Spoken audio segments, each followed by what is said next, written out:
Now, those are two very different ways of doing the practice, but you might notice that they're very similar in the emotion that they evoke, which is what we're looking for here, right? And then the seventh plane, which is the plane of absolute existence.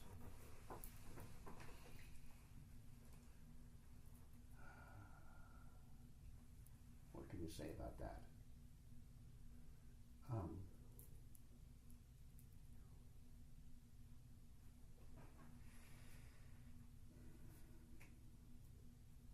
When you touch this plane, you disappear. The who you are and all of the identifiers that you have just disappear. They no longer have meaning. However, you always come back. Always. In fact, I've been reading Plotinus, and he talks about that. You know, a 2nd century Roman philosopher talks about that very thing of getting into this deep state of, he didn't call it seventh plane reality. He called it lightness or something. But that's, it was the same thing. State of unity. And you always come back. Because you have things to do here on this plane.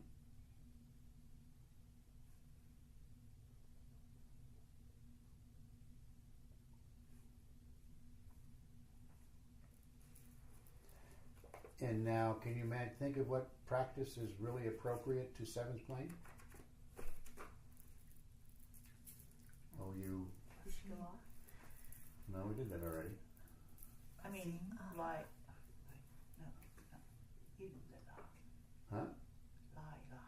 Yeah, zikr. Yeah. Zikr encompasses all the planes. Because you can focus it in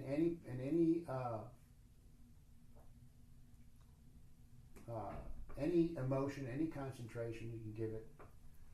But at the highest, it's the most responsive to 7th plane reality. Nothing exists except God.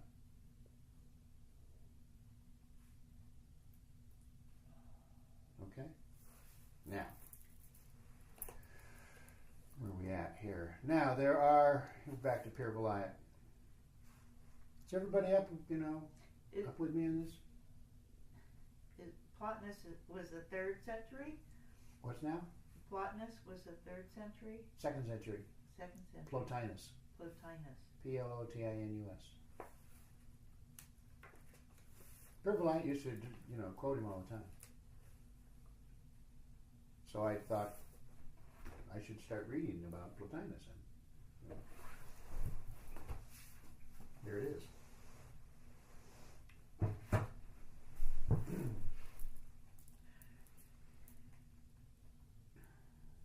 Now, there are other attributes that you could ascribe to the different spheres. For the 3rd, Ishkala Mabudallah. For the 4th, Qayyum. Right? For the 2nd, Ya Musawwir, which is the molder. That is where the planes and blueprints of the architects of the universe are being made. Remember what I told you? That's where the plane of where creativity is coalesced. I was right, it turns out. That was the 2nd one. Huh? The Second plane, yeah. 2nd plane. Yeah, mythal. Oh. I don't think there's any point in making a system in one's mind.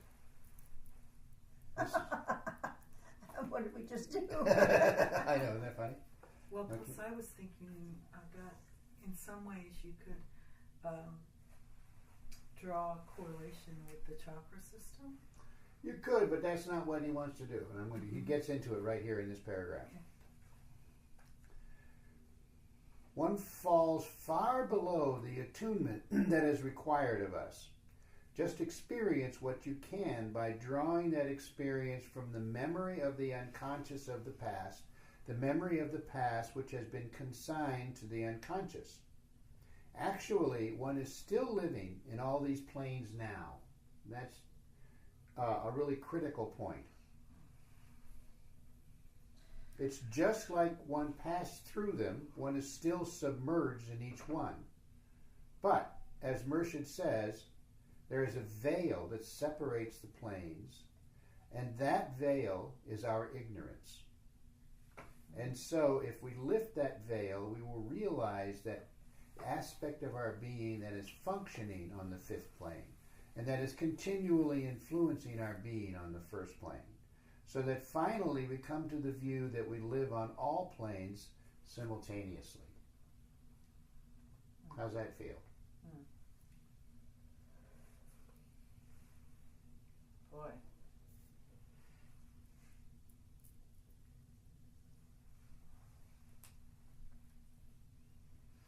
What lesson number is this? Feels like we're doing a lot. 41. What? Feels like we're doing a lot. I mean, That's Yeah, right. And yeah. so what's that tell you? You're wondering why I asked that question. What's the right answer? What's it tell you? that much more is going on than I think there is. Yeah. The human mind wants to simplify. It just naturally does. It does two things. One, it wants to simplify so it understands, and two, it just loves complexity. Yeah. That's a paradox. Yeah, it's a Is great it? paradox. Yeah, it's sort of like, let's not make a structure out of this, or what was that you said before? Said, let's not make a System. system out of It does systematize it. Yeah. Or, Yeah, that's the great danger in any of these experiences is systematizing or quantifying the experience, saying this is the proper way, this is the element that you must always engage with, this is the technique that you must always use, and that's a big mistake yeah. because it's not how it works. Okay. But systematizing it would that necessarily infer that you're saying this is how it's done? Yeah. Or systematizing it is identifying what it is. You can identify what it is. This is all just words. Right. Well, When we were doing the practices, when you're doing a practice like we just did several times, are you paying attention to the word that you're saying, or do you get to a state where you're just saying the word, but you're feeling an emotion of some sort, or struggling to, yeah. right? To go, yeah, to have an experience. Of whatever it is that you're doing, right? Yeah. You have an idea of what the word means, even though it's in a foreign language. Yeah. Right? I was wondering yesterday, actually, when the wazifas came into being. Was it with Muhammad? No, long before that. Much before that. Yeah, because just the word Allah was around for many centuries before. Way before Buddha. Yeah. Yeah. Oh, we don't know. We don't know how long it was. We just know that it was there as an identifier of the one being, the over God that they kind of ignored. It's just called all is the God. Yeah, the God or the breath. But the people's, in Aramaic, it was just not really. They didn't pay too much attention to it because that being is very abstract, far away, not really paying attention. I'd want to pray to this guy who's in charge of the harvest, or in charge of my hunting process, or finding a wife, or whatever it is that you want to be doing. You want someone a little closer to your own reality, right? And then Muhammad changed all that. Okay. Yeah, so all of these words were around, sure, as identifiers. It seems to me that we need to move in and out of systematizing in order to understand it and then dissolve that. And If that's come what back to if that's it. what's important to you, go ahead. Well, that's actually what we're doing right here. giving you an idea So what not- the system is. And What, not becoming attached to that structure. no, yeah. In other words, the most important thing that you can get from these lessons is that there is a gradual refining of energy as one gets closer and closer to the source. And we divide it up into these planes, but the planes all interact. There's no boundaries. There's no come to a gate and then, okay, well, can I Right. get into the sixth plane now? So- Right. and there's a guard there with a spear and so on. All right. Okay. A great clue is if instead of thinking that you are like a vehicle in which all of this inheritance has come, if you think of yourself as being that inheritance, that makes all the difference. In other words, I am my father who continues to live. I am my grandfather. I am my mother who continues to live. I am my grandmother who continues to live. I am my ancestors who continue to live, and so on. I am all those animals who were my ancestors who continue to live. I am the plants that continue to live. I am the whole past. I am the minerals. I am my whole past. I am the past of the universe. I am the present of all the planes, and the divine inheritance which I am supersedes any other inheritance. The inheritances through ancestors and angelic ancestors have accrued in me in the course of time. That's a lot to say in that one little paragraph, isn't it? Yeah, yeah. It's and everyone is that. Yes.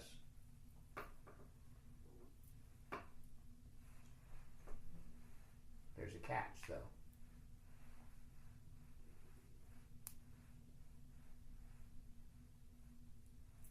We'll get to that. We are able to earmark these idiosyncrasies in our being that we are to our heritage in the different celestial spheres. That would be moving upwards along the heavenly spheres from low plane to the highest. You are absolutely free to become what you want to be, irrespective of whatever the idiosyncrasies are that you have inherited, whether from your parents or from the angelic planes, and even differently from one's divine inheritance. Now, what does that imply? Choice. Yeah, and the most basic fundamental need of creation is free will. Right? So you have the right to become even more than your inheritance specifies.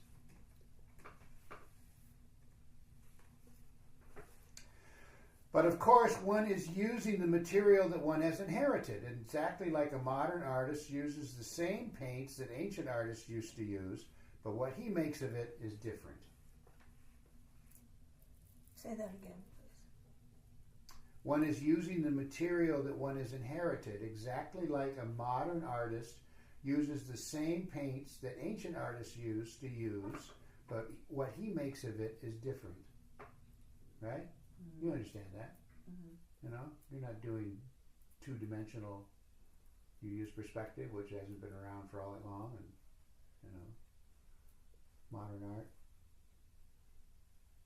Rauschenberg, Mm-hmm. right? What would Michelangelo make of Rauschenberg, do you suppose?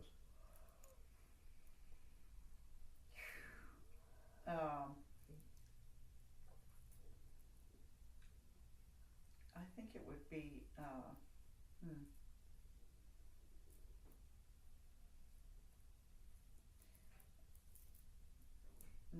not that pleasing. Not that pleasing? Yeah, Why do you think that? because the refinement of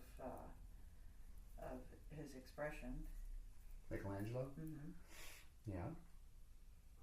and the grossness of Rauschenberg. Yeah, but Rauschenberg was perfectly capable of doing, he could do, I've seen great renderings. Yeah. Yeah. Not like. Not like. No. What's the difference? Is there an evolution? It's an attunement. Yeah. Is there an evolution? Yeah. Oh, sure. Yeah. That's the point, isn't it? Yeah. Pure making.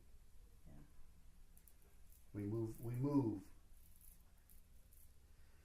So every time someone says we haven't learned anything, history repeats itself, keeps coming back around, they're actually just feeling sorry for themselves. Because history moves in a spiral. It looks like it's coming back around to the same place, but it's not quite. It moves in a spiral. Mm-hmm. Okay, what are we doing? Let yourself explore how you feel about these different planes. What we want to do also is to draw the energy or the attunement of one plane and place it in another. And we start perhaps with the most typical example of that, which is Yazim, Ya-Alim. The reason for this association of Azim and Alim is that it is only when one is in love that one can see things clearly. It is only when one is in a state of ecstasy that one can perceive that which is hidden behind the appearance of things. That is the reason why I don't think it is very useful just to work with Alim, except in relationship to Azim. Azim is very closely associated with the vision of Dhul Jalal Wal Ikram. If we want to really contact these planes, we have to realize that these planes are a reality in beings. And although all beings have all planes in them, just as we have, still, qualities of a certain plane come out extremely intensely in certain beings, who are really like the epitome of that particular attunement. Now, Yazim means how glorious. That is why it is the word that dervishes are saying. Oh, here he goes. Dervishes are saying to each other when they see the splendor coming through one another. The splendor is the result of meditating, contemplating for hours daily the being of God. The consequence is that oneself becomes glorious and magnificent by losing oneself, ascribing oneself so totally in the magnificence of God. Absorbing oneself so totally in the magnificence of God. Now, that all sounds quite, wonderful, doesn't it? Do you do that? Huh? Not every day, all the time, but every day at some point. Yeah. Yeah. So, you are an exemplar of the magnificence of God. How's that feel?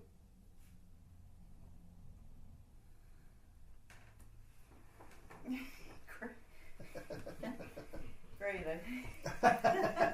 Wow, that's pretty cool. Yeah, right.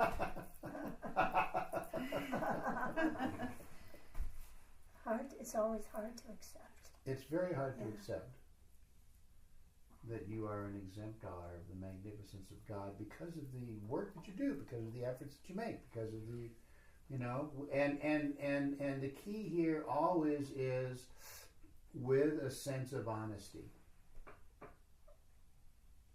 All right? With a sense of, I am doing this, not in any kind of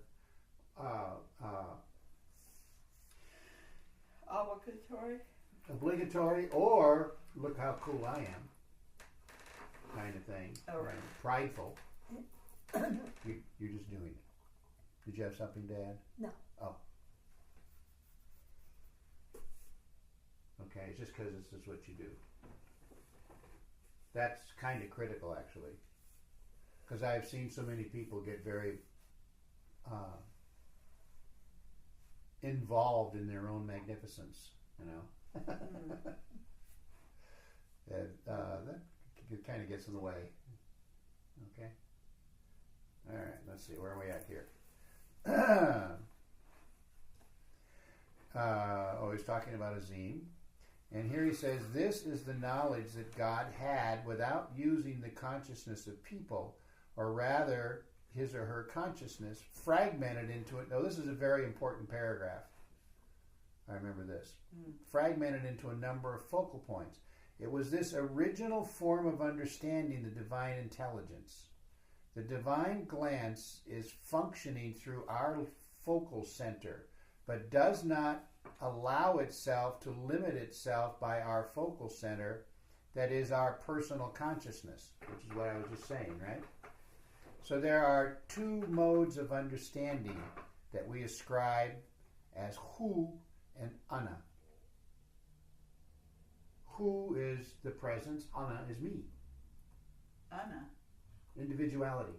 Hmm. La Ana Ella Anta. Ana. Know me, only thou. You ever heard that? I gave it to you on your retreat.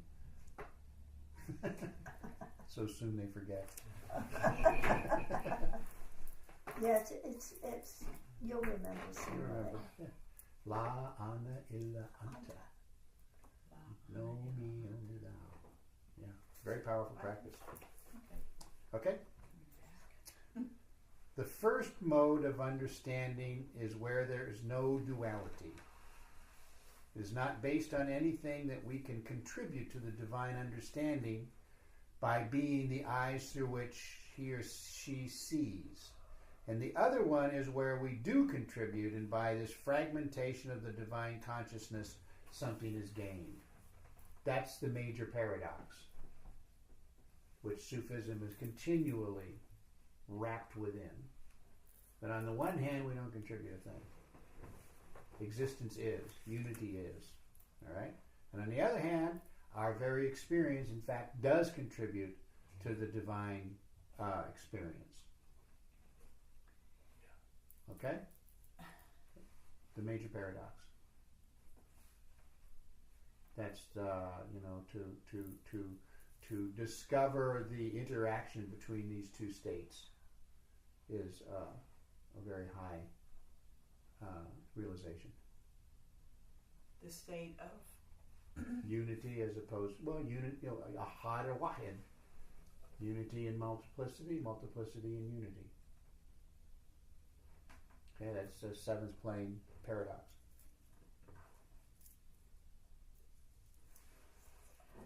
It's also the paradox of this plane. It's the paradox of this plane too, yeah, exactly. So it runs through all of reality.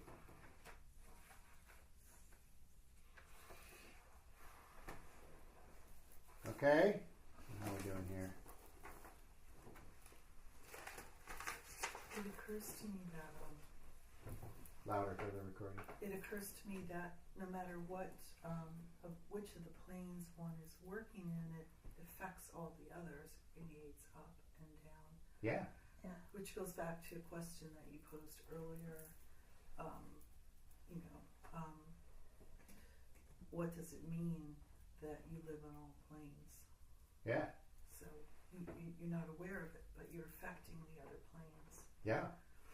Not only are you affecting the other planes, you're affecting all your bodies. You know? If you accept, if we want to go into the reincarnation thing, which he alludes to a little bit here, every time that you have a realization, you are expressing that realization through time as well, through the time-space continuum. Like I said, the mind loves complexity.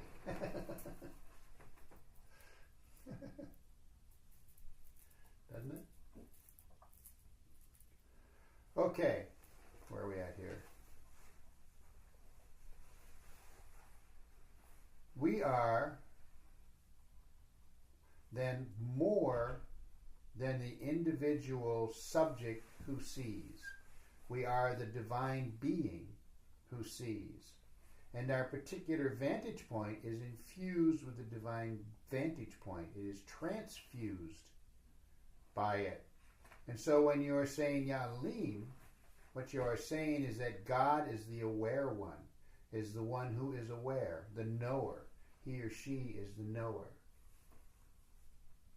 And what Alim means is that God does not allow his or her understanding to be limited by the understanding that God gains through us.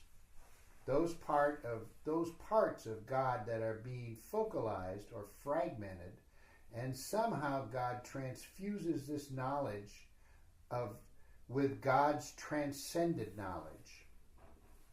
There's the interface, okay, between unity and multiplicity.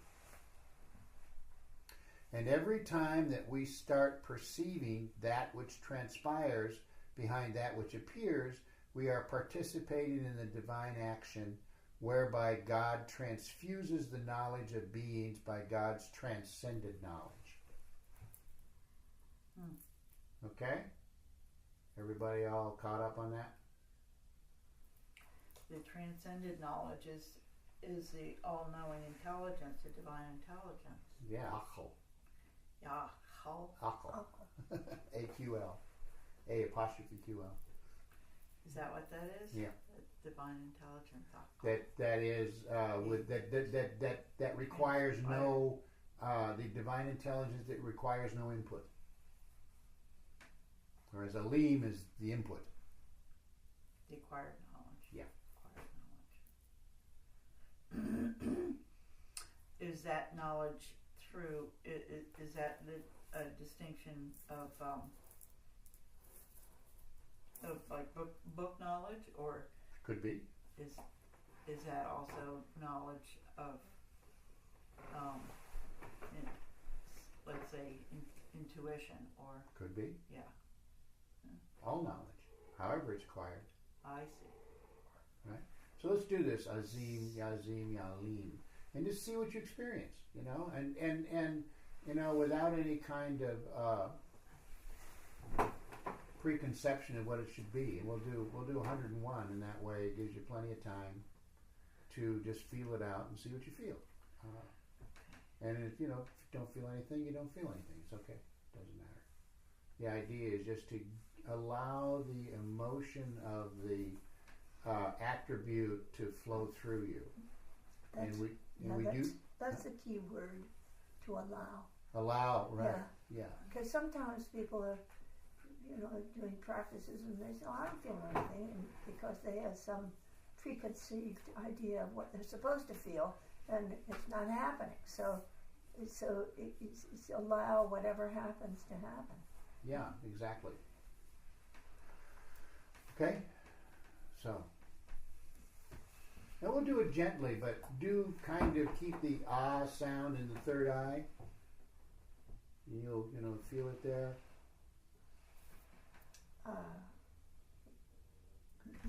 It would be the sound would be in the heart. The E sound. Oh, I'm sorry, the E sound. sound. The E sound. Yeah, Z. We kind of you're right. It kind of flows from the heart to the third eye, like in a circular motion. Yazim, Yalim, Yazim, Yalim, Yazim, Yalim, Yazim, Yalim, Yazim, Yalim, Yazim, Yalim, Yazim. Yazim, Yalim, Yazim, Yalim, Yazim, Yalim,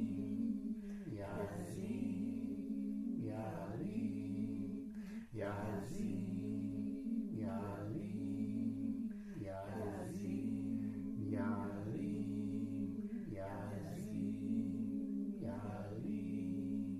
Yalim, Yazim, Yalim,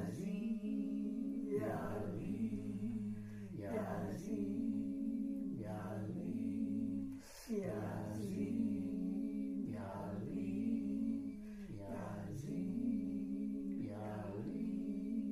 Yazim, Yalim, Yazim, Yalim, Yazim, Yalim, Yazim, Yalim, Yazim, Yalim,